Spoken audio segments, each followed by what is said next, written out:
Okay, పొల్లు రూప హల్లులకు అచ్చులు చేరినప్పుడు గుణింతం ఏర్పడుతుంది కాబట్టి ఇది సాధారణ గుణింత హల్లు అక్షరం అంటాం. ఏదైనా ఒక సాధారణ గుణింత హల్లు అక్షరాన్ని విభజిస్తే మనకు రెండు వర్ణాలు వస్తాయి. ఎన్ని వర్ణాలు వస్తాయి? రెండు వర్ణాలు. ఒకటి, రెండు. ఓకే, ద్విత్వాక్షరం. ద్విత్వాక్షరం ఏదైనా ఒక హల్లుకి అదే హల్లు యొక్క ఒత్తు వచ్చి చేరితే దానిని ద్విత్వాక్షరం అంటాం. ద్విత్వాక్షరంలో మూడు హల్లులు అనేవి, మూడు వర్ణాలు అనేవి కనిపిస్తాయి. ఇక్కడ కా యొక్క ఒత్తు ఇది కా ఒత్తు కాబట్టి ఒకటి, రెండు, మూడు వర్ణాలు కనిపిస్తాయి. సంయుక్తాక్షరం ఏదైనా ఒక హల్లుకి వేరొక హల్లు యొక్క ఒత్తు వచ్చి చేరితే దాన్ని సంయుక్త అక్షరం అంటాం. సంయుక్త అక్షరంలో కూడా మూడు వర్ణాలు ఉంటాయి. ఎన్ని వర్ణాలు ఉంటాయి? మూడు వర్ణాలు ఉంటాయి. ఒకటి, రెండు, మూడు.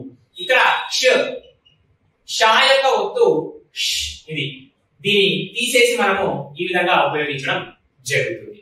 నెక్స్ట్ సంశ్లిష్ట అక్షరం ఏదైనా ఒక హల్లుకి రెండు లేదా అంతకు మించి ఒత్తులు చేరితే దాన్ని సంశ్లిష్ట అక్షరం అని పిలుస్తాం. ఇక్కడ సాధారణంగా అయితే నాలుగు వర్ణాలు కనిపిస్తాయి. ఒకటి, రెండు, మూడు, నాలుగు. ఓకే, నెక్స్ట్ ఇక్కడ గుణిత అక్షరం దగ్గర చూద్దాం. గుణిత అక్షరం అంటే ఏదైనా ఒక సాధారణ పొల్లు రూప హల్లులకు అచ్చులు చేరితే ఏర్పడేది గుణింతాలు.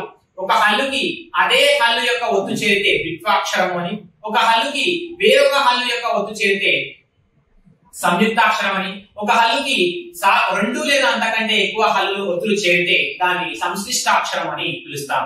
ఇక్కడ ఈ సంశ్లిష్ట అక్షరానికి మించిన ఇతర అక్షర రకాలు అనేవి ఏ భాషలో కూడా లేవండి. ఓకే, ఈ రూపమైనా ఉండాలి అక్షర రూపం, ఈ అక్షర రూపమైనా ఉండాలి, సంయుక్త అక్షర రూపమైనా ఉండాలి, సంశ్లిష్ట అక్షర రూపమైనా ఉండాలి. కానీ ఈ నాలుగు రూపాలు కాకుండా ఇతర అక్షర రూపాలు అనేవి ఏ భాషలోనూ కూడా ఉండవు. చూద్దాం. సాధారణ గుణిత అక్షరంలో ఒక అచ్చు ఉంది, ద్విత్వాక్షరంలో ఒక అచ్చు ఉంది, సంయుక్తాక్షరంలో ఒక అచ్చు ఉంది, సంశ్లిష్టాక్షరంలో ఒక అచ్చు ఉంది. ఓకే, ఇవి అక్షర రకాలు. ఇవి కాకుండా ఇతర అక్షర రకాలు ఏమైనా ఉన్నాయా అంటే లేవు. కాబట్టి ఏ అక్షరమైనా తీసుకో. ఓకే, వ్యాకరణ శాస్త్రం ప్రకారం